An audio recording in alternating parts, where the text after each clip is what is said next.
What is your name? Justin Machine Holder. Where did you get that nickname, Machine? I've been training for about 3 months, and our instructor at the time it was encouraging people to compete, and I was very reluctant to compete, and then so I went from training roughly 3 days a week to like six days a week, 6 days a week, and then a couple of the older belts or upper belts just kind of made up that nickname on the fly, and it's kind of more funny, and then other people and the instructors kind of made it stick all over time. Okay, how long have you been training?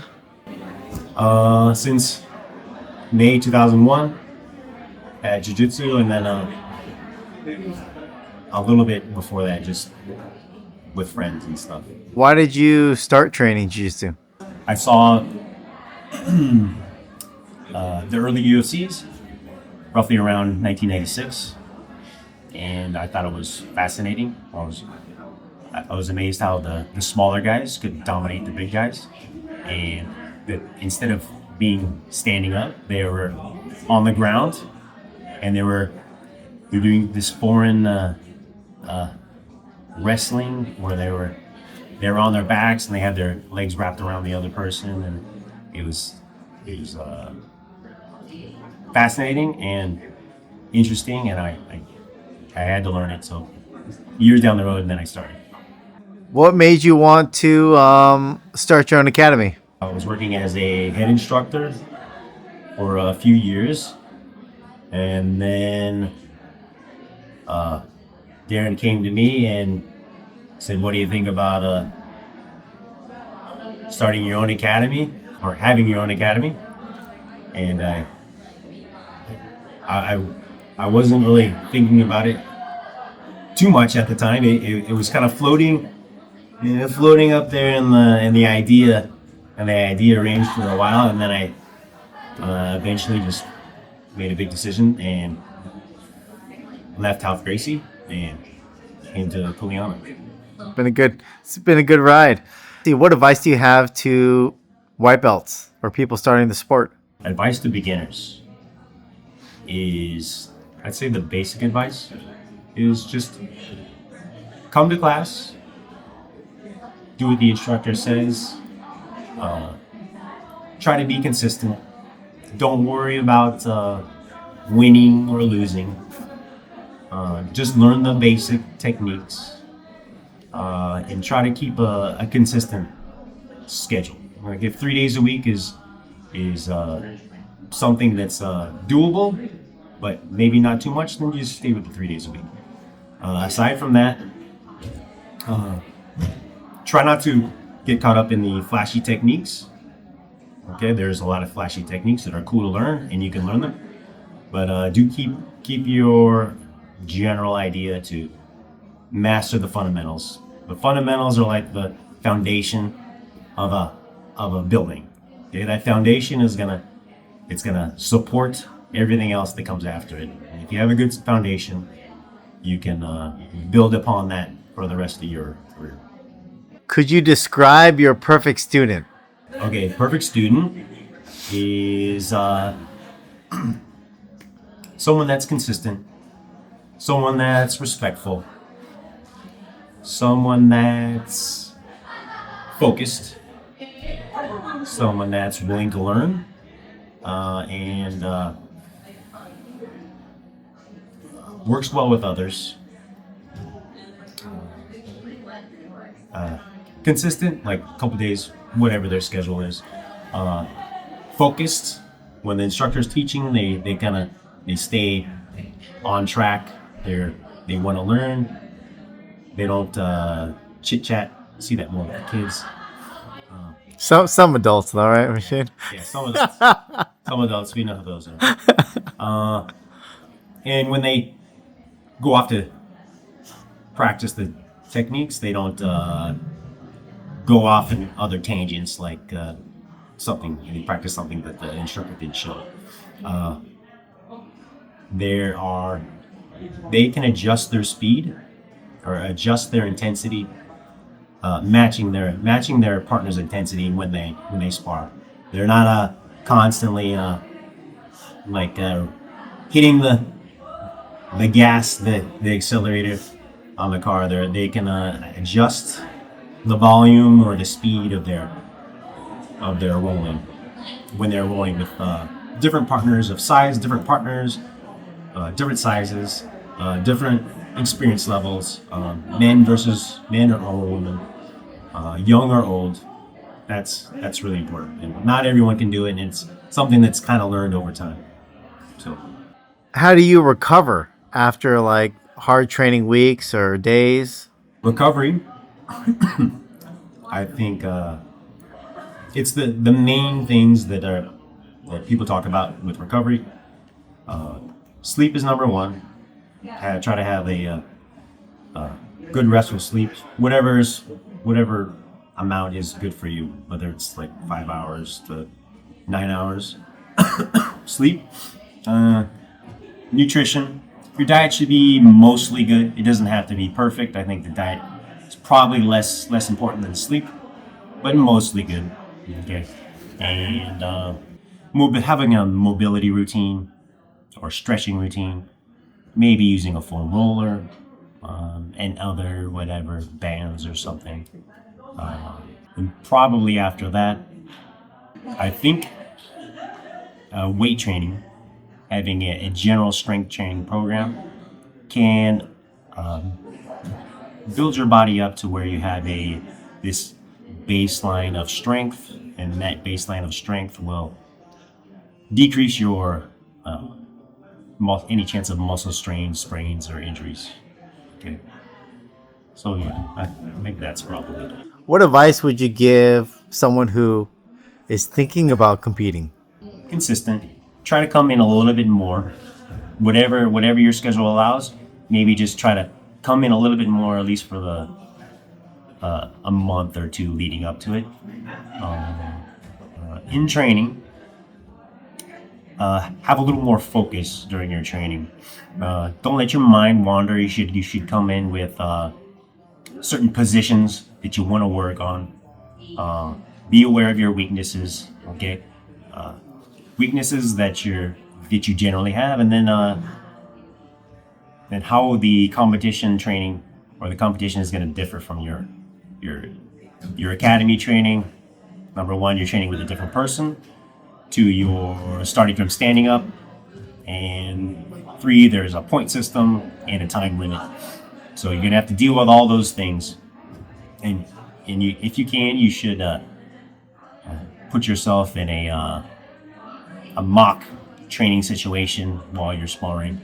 That should help a lot. And of course, ask the instructors. Let the instructors know they're always willing to help you, as well as the upper belts. They can help you a lot too. And have fun. Don't worry about winning or losing. Just go out there, and whatever experience you have, that's gonna always improve your skill over the long term. A favorite sweep? Any type of a hook sweep. Anytime this hook is underneath the leg, and then you're going. That's probably what I use the most. But I think spider guard sweeps are just awesome to look at. Favorite pass? Headquarters to side smash. I learned it a long time ago, and it just tends to work. My body type, or just the way I understand it, I just find that I go to that one pretty frequently. Favorite submission? Armbar, Kimura from top or bottom, doesn't matter. That's probably what I use the most. But my favorite submission to see is any version of a helicopter armbar. Just close guard, pulling your partner above you, throwing your partner up in the air, and then armbarring them in some fashion. I think that's the coolest submission to see in competition. I'd like to master it, but I'm not very good at it. But it's one I would like to get. Favorite takedown or guard pull? Favorite takedown is probably a single leg. If I could be good at any takedown, and be any version of a single leg, any entry, and any finish. But I also like old school, like sitting, like pulling your partner onto you and then sweeping them as you sit. And guard pulls, just any open guard pull, just latching on your partner and then dragging them down, whether it's closed guard, open guard, De La Riva, probably doesn't matter. Some hot topics. How do you feel about when people ask a black belt to roll, or when anyone asks you to roll? If anyone asks me to roll, I'm totally cool with it. But if someone were to ask me if they're traveling to another academy or what should I do if I want to ask somebody, I would say you can ask a black belt to roll. Just make sure you're pretty respectful in the way you do it, and you should have no problem. Many years ago, probably it was less common and looked down upon to ask a black belt to roll, but I think culture has changed a lot over the years where you can do that now. And I think most black belts would probably be the same. Just be respectful and friendly, and it should be no problem. What do you think about academies that require only certain color gi? Well, that's their thing. If that's what they want for whatever reason, that just looks nicer. It's their policy. I don't think that's something I wouldn't like myself, but that's just the way they do it. I disagree with it overall, but I think it's fine that they do it. What about attendance-based promotions? You don't have to answer that, but you can. It's on the right track of getting the students in consistently, but I think it falls short in that it overlooks the skill development. I mean, if it included attendance and skill, I think it'd be okay. I think that a combination of attendance and skill is a better option. That's the way. That's the way I think is a better, because some students just they learn much quicker, Yeah. and that's overall. But if they included both, that's fine. I think, yeah, that's fine. What about asking for belt promotions? Like if they're ready. If someone asks for belt promotion, not a good thing. I'd say if it comes when it comes. You know, some students they can put in more time, or they learn quicker, and their promotion comes soon. I would say don't. I advise anyone that's asking, don't ask for your belt.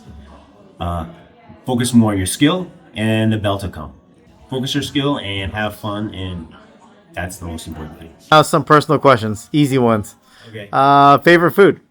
I used to say meats of any kind. Like if I could say anything, I'd go to a high quality buffet in Las Vegas or something. Then you have a lot of choices. I know that's probably not a good answer. Like bacchanal. Bacchanal would be a. Yeah, bacchanal, $70 all you can eat. Or it could be anything. I don't know. Sushi, really good pizza, really good food of any culture, Chinese, Indian, I don't know. If you could only eat one dish for the rest of your life, what would it be?